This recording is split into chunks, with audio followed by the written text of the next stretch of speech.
Alright, so this is a super random video, but I know that I need to film 2 more videos before Vlogmas ends and really before the year ends, because I'm taking a bit of a social media break, which includes YouTube. And so before that, I wanted to make sure that I finished out Vlogmas strong. And I thought today's video, it would be fun to just take a moment to kind of reflect on the year a little bit and kind of share some lessons with you guys that I've learned.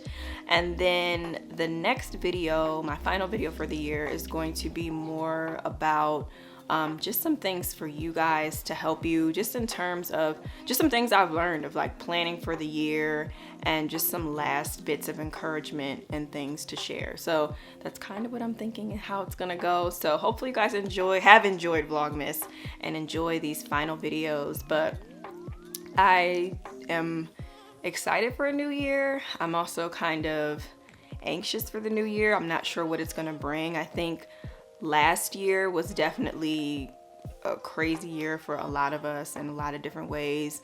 And then this year, I feel like it wasn't much different in a lot of ways from last year.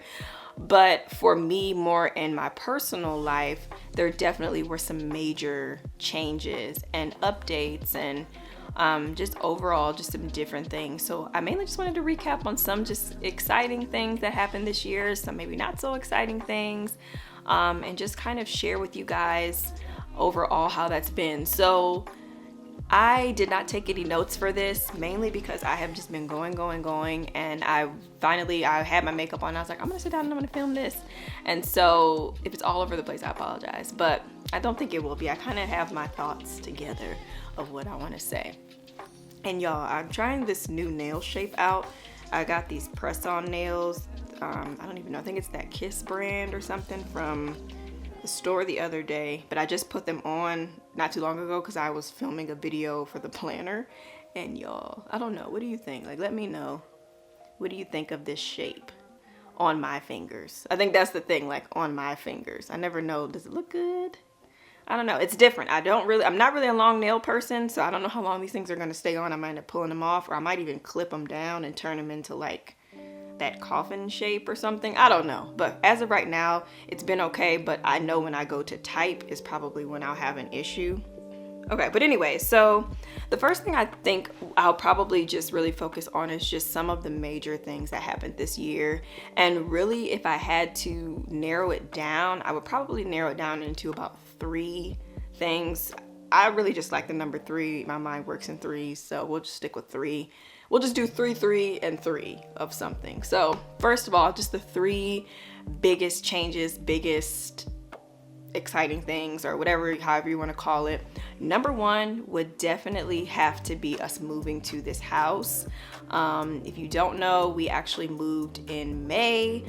We built our home, and I have shared my story about this before, but it was definitely a very emotional time from last summer, summer of 2020, all the way to May of just, you know, like, are we going to get the house, and just being unsure of everything. It was really a process. It was very emotional, like I said. But the day that we got the keys, when we closed and signed all the papers, we got the keys and we walked in here for the first time without anyone else, because usually, you know, if you're building a house or if you're going to view a house or whatever the case is, there's always someone coming with you. And so we would come occasionally and we would look at the house on the weekend, like if the door was open. But as it got closer to the end of the process, if we wanted to come and look at the house, see how things were looking on the inside, we would have to ask for a key from somebody so we could look at it. And so it was the first time we came in here with no one else, and it just felt so good. And it's just like all of those thoughts and all of the negativity and everything just went out the window, and it was just like, we are here. Like, it was such a good day. It was such a good day. And the days leading up to that were stressful. And I'm just so thankful to God that we are in this house. So grateful for it. It was a true testament to really believing in the process, having faith, and really just giving it to God, because there was no other way to go with that at all. So that was definitely a huge, honestly, I would say that would be number 1. The second biggest thing, I guess I would say, would probably be family. We got to have quite a bit of family that came to visit us this year. Not anything too crazy, but my mom and my grandmother came and they were here for a week, and then my grandmother was here for a week. My dad was here for a little bit of time. My sister's been here a couple times because she moved closer to us. And so it's just a blessing because I'm so close to my family. And so, I mean, we've been here at this point for 5 years now, almost 5 years. And so it's just a lot to be so far away from everybody when everybody's on the East Coast and we're over here in New Mexico. And so just to have my family here, I'm pretty sure I cried every time they left. Every single time I cried because I just valued the time so much while they were here. But if I had to like do a highlight reel of my year of like what plays in my head, just those moments of my family being here was just so needed for me. And it was just at the perfect time. It was in a time when I was really dealing with a lot of anxiety. So it couldn't have been more perfect for them to come and be here, and to see Emery and for us to just have family, y'all. Like, I don't know how else to really say it. Like, just having family here, that's not something that we have. So I really just cherish it every time. And then I think the third thing, well, not even I think, the third thing is definitely me leaving my job. And at the beginning of this year, I had actually said to myself, I don't think I actually wrote it down on anything, but I had said to myself, I had said to my husband, I had mentioned it to many family members that this would be the year that I was going to quit my job. And so I had been working for the job since like the summer of 2019. And so I worked for them all the way up until November. No, when did I quit? Y'all, I think, yeah, November. Up until November of this year. And it was an interesting thing because at the beginning of the year, I kept saying like, I'm gonna quit by my birthday. My birthday's August 4th. My birthday came and went, and there was just a lot of factors that went into like right around that time. So many different things happened. And then I kind of like paused a little bit. And then there was another time I was getting ready to quit around, I think it was like September. And then I didn't again. And so then it was like getting ready to be a situation where I was getting ready to take on more. And I've told this story in another video, so I'm not going to get into it again. But it was a situation where it was almost like I was up against the wall. I'm like, no, I need to let these people know like I'm getting ready to be out of here.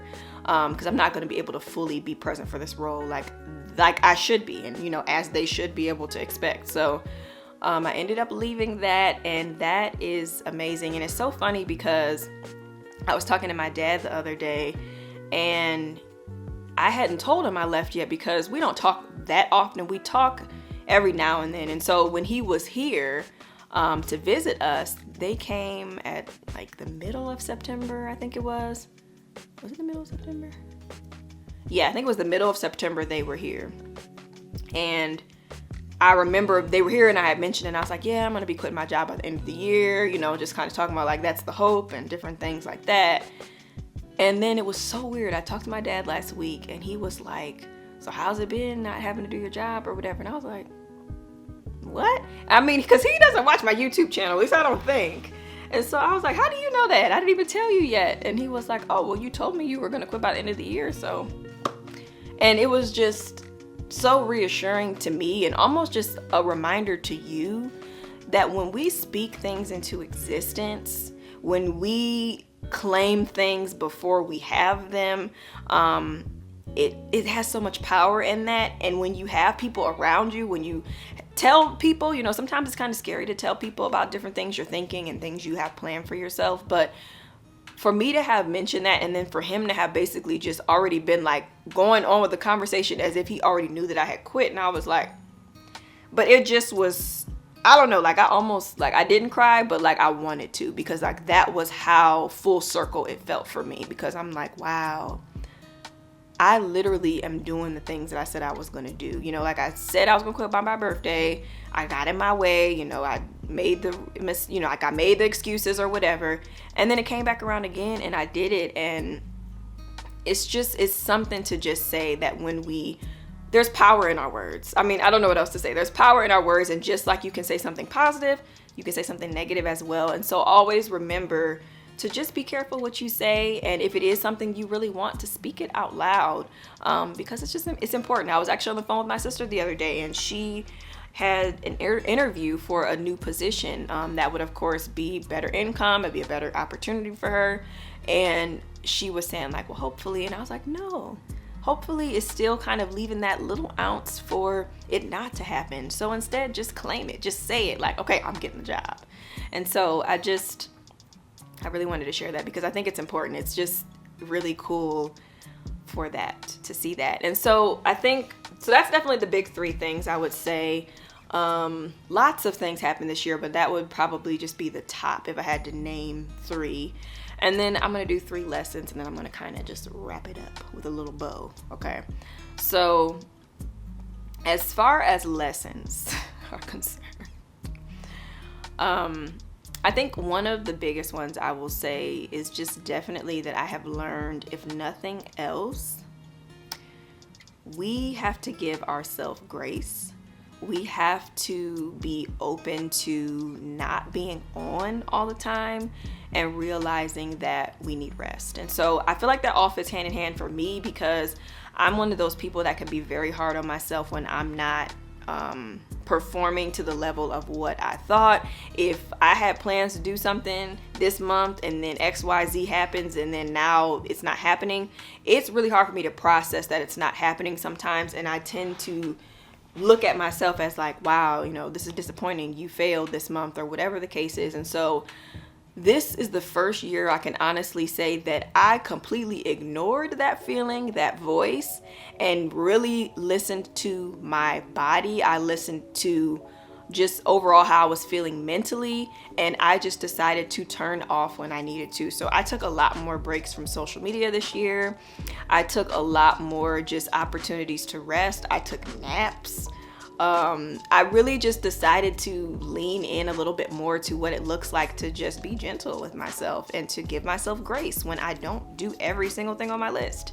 And it feels really good. And I think that is just a lesson that I'm going to really continue to bring into my life. It's now a practice for me, to just be more intentional with my time in terms of not filling it completely all the time with all of these different things I need to do, but just being more realistic with the expectations I set on myself. And then when I don't hit whatever that might be, whatever expectation it is, to not be so hard on myself and just realize that it's okay. You know, if God gives me another day, I can do it then. So that is definitely a lesson, and I'm sharing that with you because there might be somebody out there that's still struggling with that. But I definitely am no longer struggling with that. Like, if anything, maybe sometimes I'm like, shoot, you almost getting a little too lax. Like, you need to get back into getting stuff done. But I just think that it's so underrated to just not do anything. You know, we always just focus so much on hustle, hustle, hustle. And so I guess really the next point that it'll get me into is, because of that, with the whole hustling thing, sometimes we can tend to feel guilty if we are not hustling. And so this is actually something I've gotten from really working with my business coach. And I actually talked about her, I think, in my last video, but her name is Jasmine. She has an amazing program called Mom to Mogul that I went through for my coaching business. And she shares her journey online. And so I went through her program, I learned everything I needed to learn, and then we have like these calls where we get on and people can ask questions, and she shares just her wealth of knowledge and all of that. And so watching her hit her goals and live her life with ease, and to have the amount of freedom that she has. And I feel like I'm getting ready to get emotional, but you guys will kind of understand why in a second. And I'm really sharing this because I want you to hear this as well. The freedom that she has is just, it's unexplainable. And I think that now I'm starting to move into that myself, because yes, I've been an entrepreneur for the last really like 6 or 7 years, if you even count what I was doing before I started my stationery business. But really, this is the first time where the last 2 times you figure, well, actually you may not, but I've told my story before. 2 times I would let go from my job one time. And then the second time I quit my job just due to the circumstances was just not good for my pregnancy. But both of those times I was not really ready to leave my job and just take on entrepreneurship full time, mainly because I didn't believe in myself enough to do that. I still was trying to really figure out my footing and exactly what I was trying to do. And so this third time with me actually leaving my job because I knew that I was ready and now living in it, and it's something that I was thinking about, you know, for basically all of this year of what it would look like. It feels wrong to be doing something that I love, to be able to provide for my family and, you know, to make a great income, better than I've made from when I worked for someone else. And okay, I had to get up for a second because I thought that I heard one of those delivery trucks coming. Our dog barks so loud, and Emery is napping right now, but I think I might have been a bus or something. What was I even saying? So, but yeah, to be able to stay home, to have the freedom to do what I love, to make the income that I'm making doing what I love, and it being more than I was making from when I was working at any of my previous jobs, to believing in myself that I can actually do it, and then to wake up in the morning and sometimes just feel like this is just too easy, and to feel like, I don't really know what the word is, and I don't necessarily know if everybody will understand what I'm saying, because I wouldn't have even understood what I was saying. Like at this time last year, I would be like, what are you talking about? But it's almost just like now I'm trying to learn that it's easy to enjoy my life. I can have freedom. And I think we just get so programmed sometimes with what we see growing up or what we believe that we have to do based off of what society says. And so for me to be living kind of in this different version of what it looks like to do this whole thing that's different from anything I've ever seen growing up, it's such a weird feeling. You know, it's a weird feeling. I'm still just trying to navigate it. And I actually have brought it up in our last coaching call, because I was just like, you know, like, how do you navigate these feelings, and how do you not stop yourself from being scared of the growth? Because that's kind of, you know, like where I'm at. And I'm being very honest, you know, of just this coaching business has been such a blessing for me in so many ways. But number one is that I always said, even when I was younger, that I wanted to inspire women. And I'm literally living it out every day, through coaching, through this channel, through social media. Like, that's what I'm here to do. And I don't know, it's so weird. It feels like it's just a full circle moment. Like, I can honestly say that I absolutely love what I do. I love who I serve. I love the mission, you know, and I'm so grateful for it. I don't know really what this lesson is, other than that it's okay to have freedom. And she had put it so good in the call yesterday. But it's just that anytime we get a little piece of what freedom looks like, sometimes we can feel guilty about that, or feel like, oh, this isn't right. It should be more difficult. We should be struggling. And so then we find ways to, you know, get ourselves in different situations when stuff feels that way, because it's just not something we're used to, or we don't know how to handle it. And so I'm definitely navigating through that. And I think it's something that's going to constantly change as I evolve, as my businesses evolve. But I wanted to share that with you guys because I want you to just know that there's so much more out there. You know, if it's a dream of yours, if it's what you want, and I know that not everybody is out here to be an entrepreneur, which I think is the beauty of it, because we all are here for our different reasons. But entrepreneurship has just shown me that in the same moment you can have so much sacrifice, but then it can provide you with so much freedom. And so I'm just really grateful for it. I'm really grateful for it.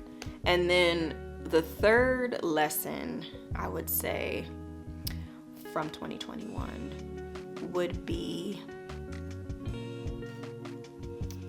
I think I would honestly say it would have to be, I did a whole video on this, it's about believing versus knowing, because it's happened so many times for me this year, but with the job, leaving the job, with us getting this house, with me just overcoming some different issues with anxiety and health and different things like that.